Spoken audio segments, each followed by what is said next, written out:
사실 우리가 우리 가족들이 있고 또 우리 교회 우리 이웃들을 교회 식구들이라 이렇게 부릅니다.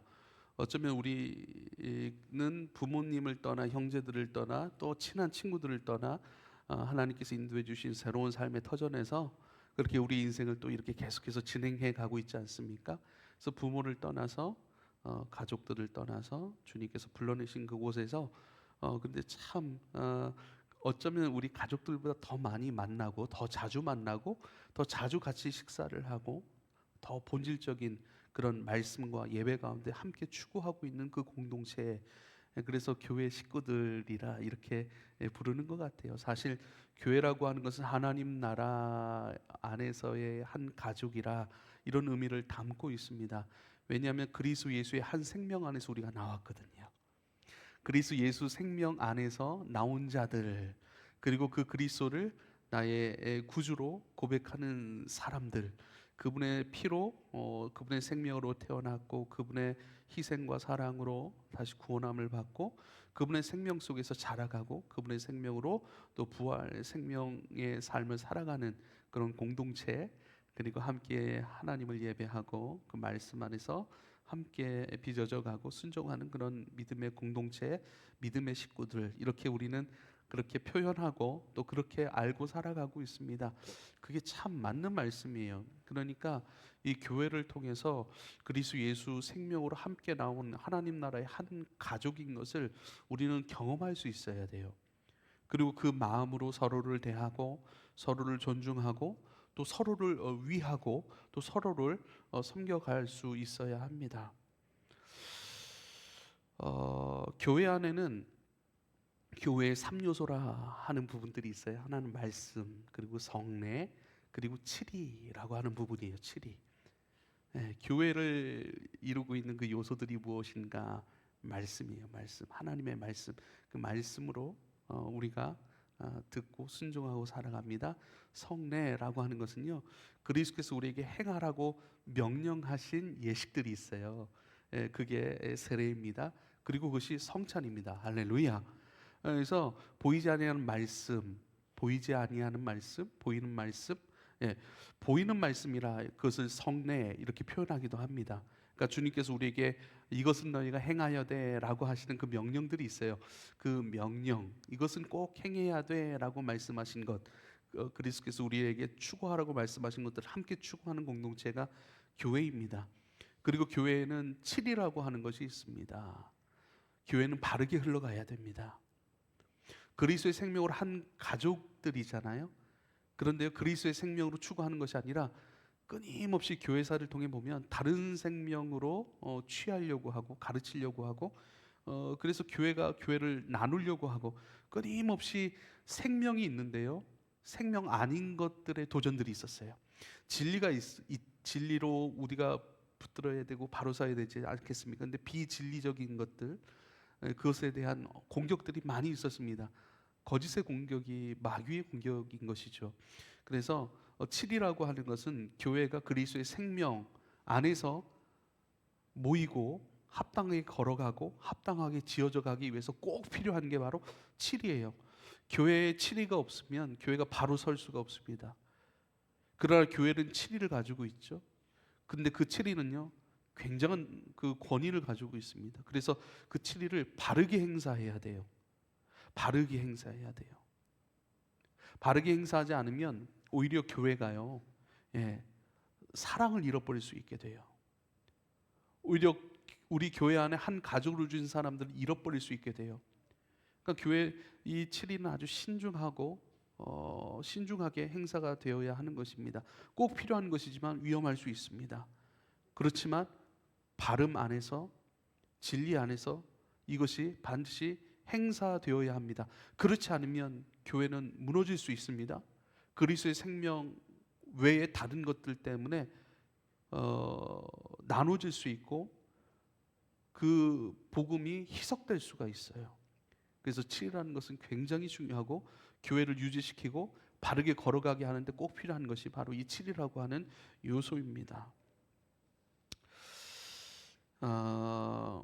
마태복음 16장 16절로 18절 말씀, 주는 그리스도시요 살아계신 하나님의 아들이십니다 라는 이 베드로의 고백을 예수 그리스도께서 칭찬하셨죠. 그리고 이것은 하늘에 계신 아버지께서 너에게 알게 하신 것이라 말씀하셨고, 또 베드로라, 너는 베드로라, 내가 이 반석 위에 내 교회를 세우리니 음부의 권세가 이기지 못하리라. 그러니까 베드로가 주는 그리스도시요 살아계신 하나님의 아들이십니다라는 이 고백을 했잖아요. 베드로와 같이 동일한 믿음과 고백으로 주님 앞에 나아가는 자들, 그들 위해 내가 교회를 세울 거야 라고 말씀하시는 거예요. 우리는 베드로와 같이 여기 있는 한 사람 한 사람이 각자의 신앙을 가지고 있지만, 그러나 그 각자의 신앙은 동일한 고백을 가지고 있습니다. 주는 그리스도이십니다, 살아계신 하나님의 아들이십니다 라고 하는 이 믿음의 고백을 가진 자들, 저와 여러분은 교회로 묶여 있습니다. 저와 여러분은 교회예요. 같은 믿음, 같은 고백을 가지고 있기 때문입니다. 로마서 9장 6절로 8절의 말씀 보면요, 약속의 자녀들에 대한 말씀을 하세요. 그러나 하나님의 말씀이 폐하여진 것 같지 않도다. 이스라엘에게서 난 그들이 다 이스라엘이 아니요, 또한 아브라함의 씨가 다 그의 자녀가 아니라 오직 이삭으로부터 난 자라야 내 씨라 불리리라 하셨으니 곧 육신의 자녀가 하나님의 자녀가 아니요 오직 약속의 자녀가 씨로 여기심을 받느니라, 이렇게 말씀합니다. 하나님께서는 이스라엘 백성들을 선택하셨죠. 이스라엘 백성들이 뭔가 잘나고 그들 가운데 선택받을 만한 어떤 구석이 있어서 선택받은 것이 아닙니다. 하나님께서 이스라엘 백성들 한 민족을, 하나의 민족을 선택하신 것은요, 하나님의 나라는 이러한 거야 라고 보여주시기 위한 거예요. 그래서 이스라엘 백성들은 그 하나의 민족이에요. 하나의 혈통을 가지고 있는 민족이라고요. 그런데 하나의 혈통이어야 하나님의 나라는 이 육적인 혈통으로, 민족으로 이루어져 있듯이 그리스도에 대한 믿음의 고백으로 하나의 공동체를 이룬 자들이 영적인 이스라엘, 바로 교회라고 하시는 그 말씀인 거예요. 그래서 이스라엘에게서 난 그들이 이스라엘이 아니다라고 얘기를 해요. 아브라함의 씨가 다 그의 자녀가 아니다. 아브라함의 씨 중에서 누굽니까? 이스마엘은 버려졌고 이삭은 택함을 받았습니다. 또 이삭으로부터 난 자라야 내 씨라 불리리라 하셨던 그 말씀 그대로 이삭으로부터 난 자들 중에 에서는 버려졌고 야곱은 선택되어져 있는 것입니다. 그래서 곧 육신의 자녀가 하나님의 자녀가 아니라 오직 약속의 자녀가 씨로 여기심을 받았느니라. 약속의 자녀가 그 믿음의 조상 아브라함을 통하여서 그대로 예수 그리스도를 구주로 고백하는 한 공동체, 한 가족, 하나님의 자녀들이라고 하는 그런 자격을 가질 것이다라고 말씀하시는 것이죠. 그래서 로마서 10장 11절로 13절에 이렇게 또 말씀하십니다. 성경에 이르되 누구든지 그를 믿는 자는 부끄러움을 당하지 아니하리라 하니 유대인이나 헬라인이나 차별이 없음이라. 한 분이신 주께서 모든 사람의 주가 되사 그를 부르는 모든 사람에게 부유하시도다. 누구든지 주의 이름을 부르는 자는 구원을 받으리라. 여기서 가장 중요한 단어가 누구든지라고 얘기를 하는 거예요. 혈통, 국적, 또 지식, 어떤 것에 많고 적음의 유무, 이런 것이 아니라 누구든지 예수를 부르는 자는 구원을 얻으리라, 이렇게 말씀하십니다. 똑같은 말씀이 요한복음에 있죠. 요한복음 1장 12, 13절 영접하는 자 곧 그 이름을 믿는 자들에게는 하나님의 자녀가 되는 권세를 주셨으니 이는 혈통으로나 육적으로나 사람의 뜻으로 나지 아니하고 오직 하나님께로서 난 자들이니라, 그렇게 말씀하세요. 이 말씀들이 무엇을 얘기하고 있습니까? 우리는 하나라는 거예요. 한 가족이라는 거예요. 전부 다 하나님께로부터 난 약속의 씨이고요, 하나님께로부터 난 하나님의 영적 자녀들이라고 얘기를 하는 것입니다. 여러분도 그리스도로부터 났고 저도 그리스도로부터 난 거예요. 우리 안간사는 뭐 부산에서 왔고, 여기는 경기도 광주에서 왔고, 예, 우리 임 집사님은 당진에서 왔고, 이순 집사님은 아산에서 왔고, 예? 우리 예찬이 어디서 왔습니까? 청주에서 왔습니까? 예, 예, 무튼 여기저기서 다 왔잖아요. 그래서 우리는 여기저기서 모였다가 어떻게 우연찮게 여기서 만나 그냥 한 교회를 다니는 교인들, 그 정도 수준이 아니라는 거예요. 그리스도를 구주라 부르고 하나님께서 창세전에 이미 택정하시고 하나님의 자녀가 되었고, 이제는 하나님의 약속의 자녀로서 이 땅에 교회로 심어진 한 사람 한 사람, 우리가 우연인 것 같고 때로는 우리의 결정으로 선택하고 이것저것 직장이라든지 결혼이라든지 가정이라든지, 그래서 이 지역에 우연찮게 모여서 이렇게 다니는 사람들, 뭐 또 이렇게 예배드리다가도 금방 헤어지고 가볍게 만나고 깊이 만나지 못할 그런 우연의 사람들이 아니라, 예, 말씀 안에서 저와 여러분 한 사람 한 사람을 본다면 우리는요 한 가족이라는 거예요. 실질적으로 정말 서두에서 말씀을 드렸지만 우리 부모님들, 우리 가족들, 친구들보다 더 자주 만나고 더 자주 식사를 같이 하고 더 안부를 물어보고, 예, 또 더 많이 기도해주고 염려해주고 또 서로 도와주기를 기뻐하고, 예, 무엇보다 가장 중요한 하나님 추구, 그 신앙적 행위를 함께 행하고 있는 영적 가족이라고 하는 거예요. 지금 교회 주신 권세 중에 하나가 치리라고 하는 것을 우리가 배우고 있는데, 왜 치리를 배우는데 왜 자꾸 우리 한 가족됨, 생명 안에서 하나로 연결된 그리스도 예수 안에서의 한 형제요 자매인 것, 이것을 왜 이렇게 강조하는가라고 하는 거예요. 치리는 언제 어떻게 하는 거예요? 서로를 귀하게 여기는 마음 안에서 행하는 거예요. 서로를 한 가족으로 여기고 서로를 한 형제와 자매로 여기고 그가 하나님 앞에 바르게 되고 그러잖아요. 우리가 진짜 한 가족으로 엮여서 한 가족으로 이렇게 모여서 누구는 잘 되고 누구는 잘 못 돼요.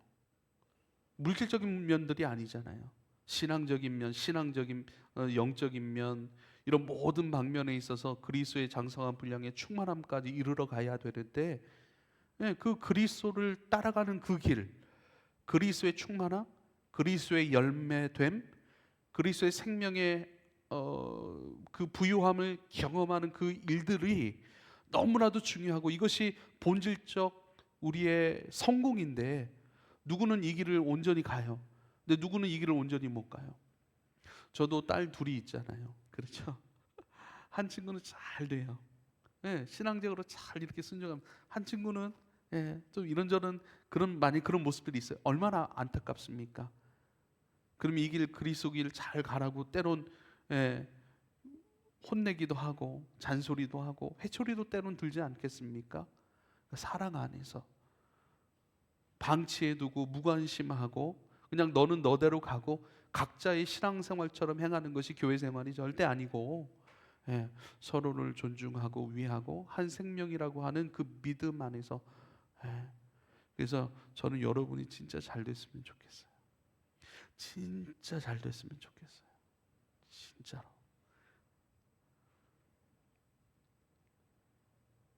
잘 되기를 원하는 마음, 서로를 좋게 여기고 낮게 여기고 좋게 여기고 서로를 위하는 그 마음 안에서, 만약에 그런 것이 있는데 치리가 없다고 생각을 해보세요. 교정될 수가 없어요. 바른 길로 고쳐갈 수가 없어요. 주님 앞에 그 영혼이 주님 바르게 가야 되잖아요. 정신 차리고 가야 되잖아요. 합당한 것을 붙들고 있다면 그 합당한 것이 합당하지 않은 것을 붙들고 있다면 그것이 합당하지 않은 것이라고 이야기해 줘야 되잖아요. 그리고 합당한 것을 붙들고 합당한 길로 걸어갈 수 있도록, 예, 도와주고 섬겨줘야 된다라고 얘기를 합니다. 에베소서 1장 10절에 하늘에 있는 것이나 땅에 있는 것이나 다 그리스도 안에서 통일되게 하려 하심이라, 이렇게 말씀하세요. 하늘에 있는 것이나 땅에 있는 것이나 다 그리스도 안에서 통일되게 하심이라. 이게 통일되다라고 하는 것을 제가 뭐 여러 번 설교할 때 그리스도로 모아지는 거예요. 점점 이순 집사님도 그리스도를 닮아가요. 그리스도로 충만해져요. 그리스도로 모아져요. 예전 내 뜻이 강했는데 이젠 내 안에 그리스도의 뜻이 많아지는 거예요. 우리가 그렇다고 해서 다 똑같아집니까? 그런 건 아니에요. 우리 아내의 기질이 있고 대형간사의 기질이 있고 제 기질이 있어요. 잘하는 것도 다 달라요. 생각도 다 다르다니까요. 그런 것들은 다 달라요. 은사도 다 달라요. 각양각색의 은사가 주어져 있지만 그 은사가 전부 다 그리스도의 마음을 띠고 있어요. 그리스도의 성품을 닮아 있어요. 그래서 흘러가고 나타나고 표현되는 것은 각양의 것이지만 다 바라는 것들이 같아요. 다 행하는 것들 안에 각자의 행함 속에 그리스도의 사랑이 배어 있어요. 그리스도의 지혜가 늘 드러나요. 그럼 참 아름답고 귀한 것 아니겠어요? 그렇게 서로가 다르지만 그리스도로 함께 모아져 가니 흘러가는 것마다 나타나는 것마다 열매가 되는 것마다 전부 다 그리스도의 것으로 열매가 되는 것이죠. 그 길로 걸어가게 하기 위한 거예요. 그리스도 예수 안에서 통일되게 하는, 모아지고 그 안에서 자라가고 그 안에서 새로워지는 것을 위해서 우리가 때론 치리하는 것, 교정해 주는 것, 바로 잡아 주는 것, 이것이 필요하다라고 말씀하고 있습니다. 그러면서 우리에게 말씀하세요. 레위기 19장 17절에 이렇게 말합니다. 너는 내 형제를 마음으로 미워하지 말며 내 이웃을 반드시 견책하라. 그러면 내가 그에 대하여 죄를 담당하지 아니하리라. 좀 쉬운 번역으로 제가 읽을게요. 너는 친척을 미워하는 마음을 품어서는 안 된다. 이웃이 잘못을 하면 너는 반드시 그를 타일러야 한다. 그래야만 너는 그 잘못 때문에 질 책임을 벗어날 수 있다. 이렇게 얘기를 합니다. 내 형제가 지금 죄를 짓고 있다면 그 죄에 참여하지 말라고 하시는 그 말씀이에요. 근데 중요한 지점은요, 형제의 죄를 보고도 가만히 있는 것은, 형제의 죄를 보고도 가만히 있는 것은요, 그 죄에 참여하지 않는 것이 아니라는 거예요. 그건 무관심이라는 거예요. 오히려 무관심으로 그 형제가 그 죄를 계속 짓는 것에 너는 도와주고 있고 참여하고 있는 말씀이라고 하는 것이죠. 그래서 미워하는 마음이 아닌 사랑하는 마음으로 그 죄를 돌이킬 수 있도록 책망해 주어라 라고 말씀하고 있습니다. 타일러 주어라 라고 이렇게 말씀하고 있습니다. 가만 내버려 두지 말아라. 가만 내버려 두는 것은 사랑이 아니다. 또 가만 내버려 둔다면 너는 그가 죄를 짓는 것에 있어서 책임이 있는 거고 그 죄에 참여하고 있는 거야 라고 말씀합니다. 그래서 치리가 중요한 거예요. 그래서 내가 그리스도로 충만해지고 그리스도의 말씀으로 날마다 배워가고 익혀가는 것들, 지금 우리 공부하는 예배 아닙니까? 왜 이 말씀 하나하나 공부해야 돼요? 우리 교회인 거 가족인 거 다 알아요. 그냥 알고는 있어요. 나 말씀 하나하나 가지고 뜯어보고 세어보고 어떤 우리가 배우는 것이기 때문에 감동적인 면은 조금 없을 수도 있어요. 그러나 이것들을 우리가 설명할 수 있어야 돼요. 그를 치리하고 바른 길로 인도해주고 또 그를 타일러줘야 되고 권면해 줘야 하기 때문에 저와 여러분은 말씀 위에 서 있어야 돼요. 내 것으로 타일러는 것이 아니라 아버지의 말씀으로 타일러 줘야 돼요. 아버지의 말씀으로 바른 길을 제시해 줘야 돼요. 아버지의 말씀으로 견책해 줘야 돼요. 책망하여 바른 길로 견인해 갈 수 있도록, 인도해 줄 수 있도록 저와 여러분요, 주님 앞에 우리 스스로가 생명의 충만함을 입어야 되고 우리 스스로가 말씀 앞에 바로 서야 돼요. 근데 그 몫이 나 하나만을 위한 몫이 아니라 내 형제를 바르게 하여 주님 앞에 합당하게 세우는 그 일에 참여해야 되고 그 일에 함께 동역해야 하기 때문에 나만을 위한 말씀이 아니라 우리를 위한 말씀으로 함께 공부해야 되고 우리를 위한 기도로 함께 중보해야 되고 우리를 위한 주님 앞에 합당함을 위해서 함께 충만함 가운데 추구해야 하는, 이게 운명이에요. 운명 공동체인 거예요. 누가복음 17장 3절에도 예수님 이렇게 말씀하시죠. 너희는 스스로 조심하라. 만일 내 형제가 죄를 범하거든 경고하고 회개하거든 용서하라. 경고하다 이렇게 말씀했는데요, 에피티마오라는 단어, 이것은요 엄히 책망하다라는 뜻이에요. 엄히 책망하다. 경고하라. 엄히 책망하라. 주님도 우리를 엄히 책망하죠. 예? 눈으로 범죄하고는 눈알 뽑아버리래요. 손으로 범죄하는 그 손을 잘라버리라고 얘기를 합니다. 이건 뭐 우리 개인적인 그런 어떤 사실 이것은 공동체에 대한 말씀이에요. 우리 공동체 중에 한 사람이 범죄하고 한 사람이 몸은 그리스도의 유기적 공동체이고 머리이신 그리스도의 뜻을 행하는 그리스도의 지체 아니겠습니까? 그런데 머리이신 그리스도의 뜻을 따르지 아니하고 지 마음대로 행동해요. 지 마음대로 볼 것 보고 지 마음대로 얘기해버리면 그거 같은 생명 아니니까 오히려 그것 때문에 다른 부분까지 다 썩어서 도려내야 되니까 그 잘라버리라고 하는 아주 그런 단호한 말씀이시잖아요. 근데 실제로 잘라버리라, 떼내버리라 이런 의미가 아니라는 거예요. 그만큼 엄히 경고하는 거예요. 엄히 책망하는 거예요. 엄히 그의 영혼이 넘어가는 것보다 그를 책망하여 그가 좀 상처를 입더라도 그가 돌아올 수 있는 기회를 주라고 하시는 그 말씀인 것이죠. 갈라디아서 6장 1절 형제들아 사람이 만일 무슨 범죄한 일이 드러나거든 신령한 너희는 온유한 심령으로 그러한 자를 바로잡고 너 자신을 살펴보아 너도 시험을 받을까 두려워하라 이렇게 말씀하십니다. 그러한 자를 바로잡으라. 그러한 자를 고치라는 거예요. 좀 더 원어적인 그 원론적인 표현은 수리해버려 이렇게 얘기를 하는 거예요. 잘못됐느냐 고쳐줘라. 수리해라. 그거 못 쓴다. 고치기 전까지는 그거 못 쓴다. 고치기 전까지는 불편하다. 고치기 전까지는 그것의 가치, 의미, 그것이 가지고 있는 능력 발휘될 수가 없어. 고쳐줘야 바르게 그 역할을 감당하고 고쳐주어야 그 사람의 진가가 나오고 고쳐주어야 하나님께서 이 땅에 보내신 그 영혼, 그 존재의 열매된 것, 그 존재의 그 본연의 의미들 그것이 이 땅의 열매로 나타나니까 고쳐주고 수리해 줘라 이렇게 말씀하는 거예요. 할렐루야.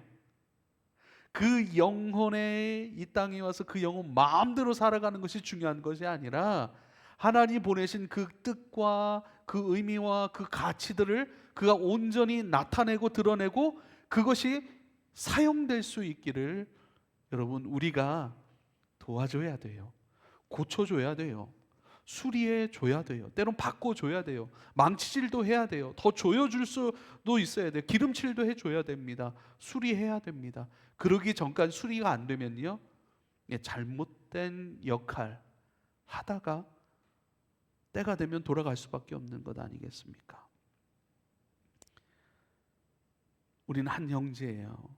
그러나 그렇게 수리해주고 고쳐주고 강하게 엄히 책망하더라도 사랑으로 하는 것이죠.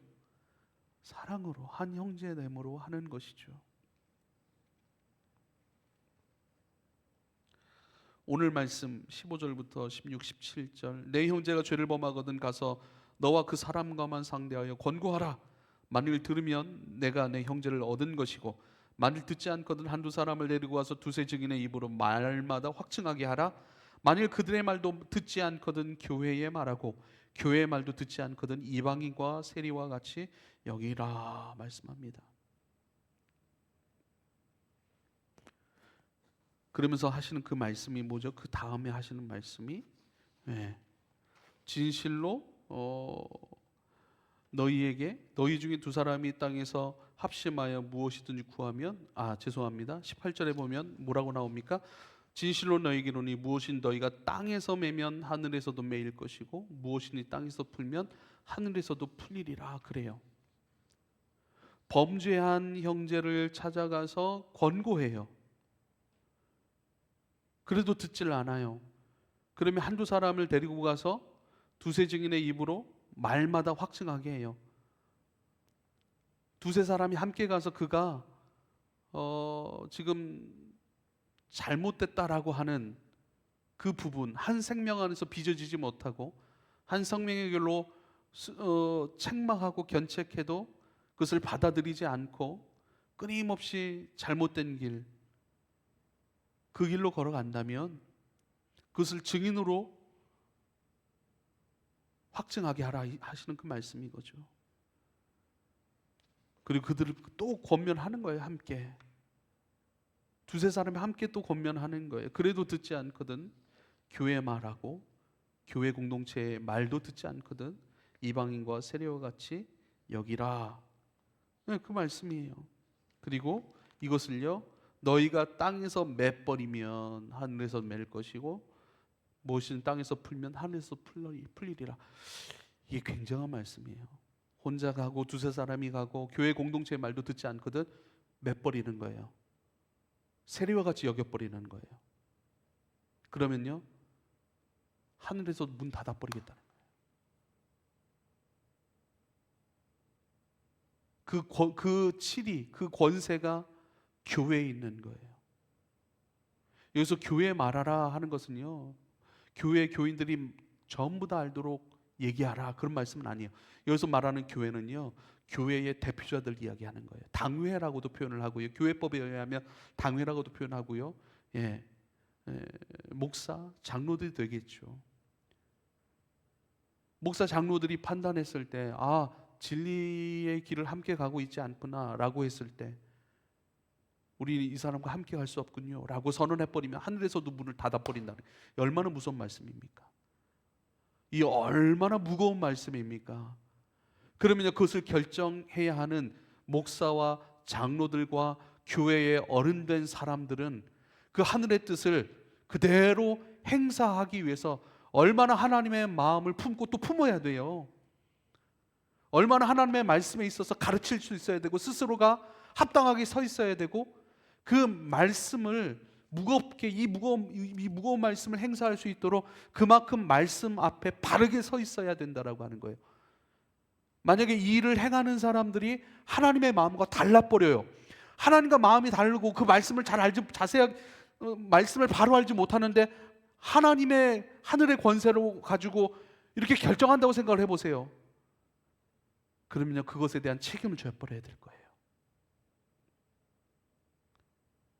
한 생명 안에서 나만을 위한 신앙생활이 아니라 우리를 위한 신앙생활이어야 하고 우리가 함께 바르게 그리스도의 길로 온전히 추구하고 성장하고 그리스도 예수로 함께 통일되고 함께 모아지는 그 일을 위해서 우리가 깨어 있어야 돼요. 하나님 앞에 깨어 있어야 되죠. 늘 하나님을 알고 늘 하나님 앞에 깨어 있기 위해 기도하고 늘 내 자신이 깨어 있어야겠죠. 내 자신에 대하여서 끊임없이 그리스도를 추구하는 자, 나태함 없이 끊임없이 나는 여전히 아니요, 나는 부족합니다, 여전히 예수가 많이 필요합니다라고 하는 내 자신에 대해 늘 깨어 있어서 내 자신으로 하여금 우리의 표대가 되신 그리스도를 향하여 경주하게 하도록 내 자신에 대해서 깨 있어야 합니다. 할렐루야.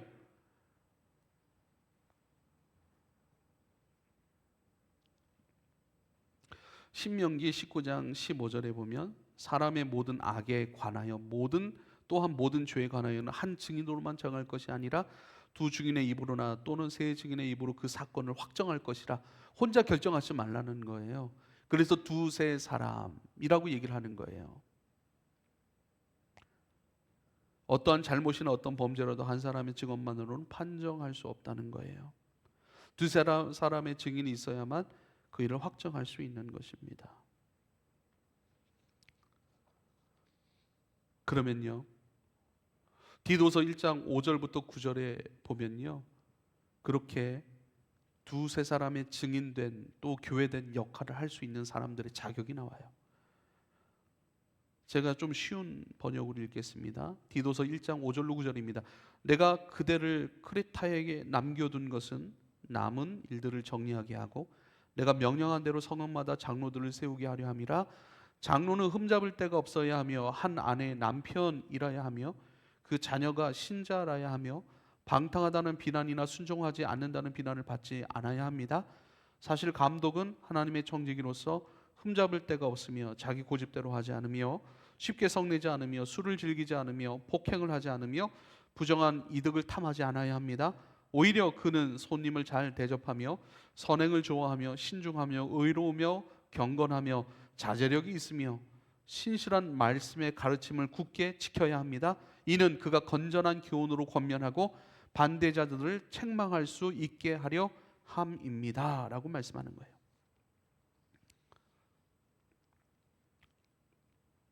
우리에겐 아버지의 말씀으로 굳게 세워져 가야 하고 굳게 행함이 있어야 되는 줄 믿으실 수 있길 바랍니다.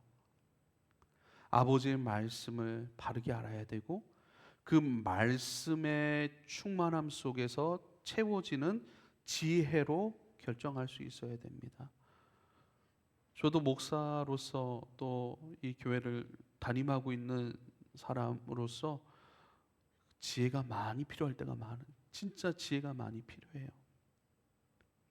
이런 마음으로 권면하고 저런 마음으로 권면하고 말을 잘 듣지 않아요. 그러면 말을 잘 듣지 않으면 그 사람은 이방인입니까? 하나님의 자녀가 아닙니까? 아니에요. 내가 판단할 수 있는 부분은 없어요. 그가 잠시 그렇게 연약한 모습 가운데 있을 수 있어요.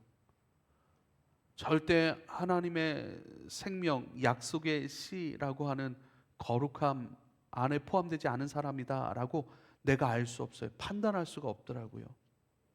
그래서 주님의 지혜가 필요하더라고요. 그래서 그 지혜로 행할 때, 또 누군가 이렇게 권면할 때, 지금은 제가 이 말씀 속에서 그렇게 권면하는 자들, 교회의 입장 속에서 말씀을 드리는데, 권면 받는 자들은 어떠해야 될까라고 하는 그 부분도 우리가 생각해야 돼요. 그 받아들인 사람이 아예 하나님, 예를 들어서 하나님의 약속의 자녀이긴 해요.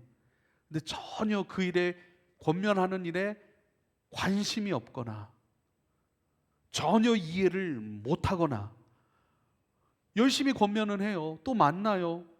또 권면해요. 말씀 안에서 같이 가자고 얘기를 해요. 알았다고 해요. 그러나 그 길을 가지 않습니다. 그러면 하나님의 자녀 아닐 가능성이 크네 라고 판단하면 안 돼요. 판단하면 안 돼요. 근데 관심이 없어요.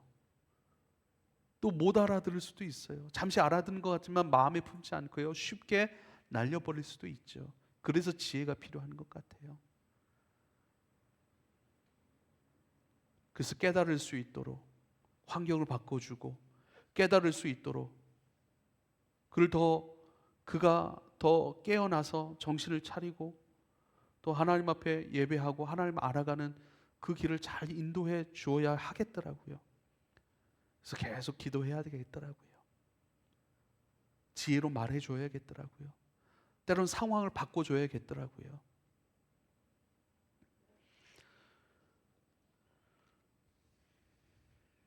사랑하는 여러분, 여기 있는 저와 여러분 가운데 함께 권면하고 이 권면을 받았으면 좋겠습니다. 우리가 그리스도를 믿는 이 일에 대하여 더욱 진지해져야 됩니다. 나 하나 구원받는 인생으로 부르심 받은 것이 절대 아닙니다. 나 하나 세워지고 세워진 나는 다른 이들도 영혼을 세워가시는 하나님의 도구로 반드시 사용되게 되어 있습니다. 그래서 계속 공부해야 돼요. 말씀 앞에 바로 서기 위해, 말씀을 바로 알기 위해 여러분 공부해야 돼요. 말씀 바로 들어야 돼요. 기도하는 일에 모범을 보여야 돼요. 기도하고 그리스도의 영으로 충만한 그 충만함의 삶을 연습해야 돼요. 그 충만의 삶으로 여러분 보여주어야 돼요. 그리스도의 사랑으로 충만한 사람, 그리스도의 온유와 겸손의 그 성품으로 충만한 사람, 그리스도의 지혜로 충만한 사람의 모습이 어떠한가? 이런 거야. 말로 아니에요. 그것을 보여주고 그러한 사람으로 우리가 사람들을 대하고 사람들과 지낼 때, 그러한 사람들은요, 특별히 가르침을 받지 않더라도 이게 예수 믿는 사람이구나, 이게 예수님의 사랑이구나, 이것이 예수 그리스도의 사람으로서 이러한 인격으로 무르익어 가야 되는구나, 이렇게 얘기를 해줘야 되는 거구나, 이렇게 나에게 그걸 보여주는 거라, 이렇게 얘기를 해요. 보여줌. 맛을 보게 해주고 그 모습을 보여주고 그러면 쉽잖아요. 그리스도 충만함 가운데 기도해 주는 것들을 보여주면 그대로 따라서 기도하는 거예요. 진지하게, 또 성실함으로, 나 개인주의적인 관점이 아니라 함께 가고자 하고, 이타적이기도 하고, 다른 이들을 섬기기 위한 삶으로 점점 더 무르익어 갈 수 있게 되기를 여러분 축복합니다. 우리는 한 몸이에요. 그리스도 예수 생명 안에서 함께 나온 자들입니다. 우리는 한 형제와 자매입니다. 내가 여러분을 생각하는 것보다, 여러분이 다른 사람을 생각하는 것보다 우리는 더 가까운 사이예요. 서로에게 더 중요한 사람들이에요. 서로에게 필요한 부분들이 있어요. 나 혼자 잘한다고 이 길 갈 수 있는 것이 아니에요. 하나님이 그 필요를 왜 만나게 하셨고, 왜 그 필요를 옆에 두게 하셨나요? 그 필요가 나에겐 필요해요. 나에게 없는 것으로 채우셔서 한 생명인 것을 확인하게 하시고, 그래서 이 삼겹줄에 대한 말씀도 있지 않아요? 쉽게 끊어지지 아니하는 공동체. 나는 쉽게 넘어질 수 있어요. 쉽게 범죄할 수 있어요. 그런데요, 함께이면요, 쉽게 넘어지고 범죄할 수 있는 것도 쉽게 무너지지 않을 수 있어요. 할렐루야. 도와주니까요. 사람이 약해지면 범죄하기가 쉬워집니다. 심리적으로 또 상황적으로 약해지면 넘어질 가능성이 커져요. 부족해지고 결핍의 존재이기 때문에 그래요. 그 부분을 메꿔줘요. 알려줘요. 내가 나를 장담한다고요? 못해요. 못합니다. 여러분, 제가 연약하고, 제가 범죄하고, 제가 잘못된 것들 얘기할 때 여러분들은 저에게 이야기해 줄 수 있어야 돼요. 목사님, 이 부분을 좀 더 생각해 보셔야 되는 거 아닙니까? 목사님, 이것은 제가 함께 배우고 들은 말씀 속에서는 이해가 되지 않는 부분이네요. 목사님, 이것은 교정되어야 되지 않습니까? 바꿔줘야 되지 목사만 그 일을 한다면 교회는 불안정해요. 만약에 목사가 불안정한 상태에서 이것이 옳은 길입니다라고 얘기했을 때 그것을 뭐라고 해요? 맹목적인 신앙이라고 얘기를 해요. 무조건 따라가는 거 아니에요. 저도 넘어질 수 있어요. 여러분이 저를 깨워주셔야 되는 부분도 있습니다. 그래서 함께 가는 거예요. 그래서 제가 늘 얘기하지만, 목사 한 사람이 온전히 세워졌다고 해서 그건 건강한 교회가 아니에요. 제가 당장 몸이 아파서 수술을 했어요. 그러면 그 다음 주에 어떻게 할 거예요? 우리가 설교할 수 있어야 돼요. 목사의 역할을 누구든 함께 협력해서 감당할 수 있는 공동체가 되어야 해요. 그래서 여러분, 한 사람 한 사람이 중요한 거예요. 그게 교회의 건강성이라고 하는 거예요. 건강성. 목사만 잘 되고 능력이 있다고 해서 되는 것이 아니라 우리 성도들이 함께 말씀 앞에 바로 서고 함께 이야기할 수 있고, 목사도 하나의 역할이에요. 담당이에요. 말씀을 맡은 자이지, 우리 주님만 우리의 머리이시고 권위이시고 능력이시고 그 안에서 함께 자라가야 돼요. 할렐루야. 그래서 우리가 한 생명인 것, 서로를 좀 귀하게 여기고, 또 치리하더라도 권면하더라도 사랑이 없으면 그 권면 너무 아플 거예요. 그 권면은 오히려 부작용을 낳을 거예요. 그래서 우리는 사랑으로, 그리스도의 생명이니 그리스도의 인격으로 점점 무르익어 가고, 그 안에서 우리가 바른 길을 권면하고 교정해 줄 수 있기를, 잘 섬겨 줄 수 있기를. 그게 교회라니까요. 그렇게 말할 수 있고 그렇게 서로를 함께 걸어가는 것이 교회라니까요. 목사만 걸어간다고 교회는 절대 아닙니다. 할렐루야. 말씀에 있어서, 섬김에 있어서, 또 누군가를 또 권면함에 있어서, 또 교회를 운영해 가는 데 있어서 우리가 각자 이곳에 부르심 받은 그런 사역자의 마음으로, 그런 은사자들의 마음으로 우리가 함께 이 교회를 잘 세워갈 수 있기를 축복하고, 진짜 교회로 그 영광스러움 함께 자라갈 수 있게 되기를, 함께 그리스도 예수로 모아져 가기를 축복합니다. 기도하겠습니다. 아버지여 감사합니다. 우리가 예수 그리스도의 생명으로 함께 나온 자들입니다. 예수께로 나왔으니 예수께서 사셨던 것을 우리도 살아가고 그리스도께서 추구하셨던 것들을 우리도 따라 걸어갑니다. 혼자 가지 않습니다. 함께 그리스도의 생명 안에 나온 우리의 형제와 자매들을 향하여 사랑으로 격려하고 위로하고 부족한 것들 채워주고 잘못된 것들 바로 잡아주며 서로에게 그러한 진리를 보여주고 맛보게 하는 것들로 그런 귀한 존재로 세워져 가고 또 함께 만들어가는 은혜와 영광이 있게 하여 주옵소서. 예수님의 이름으로 기도하옵나이다. 아멘.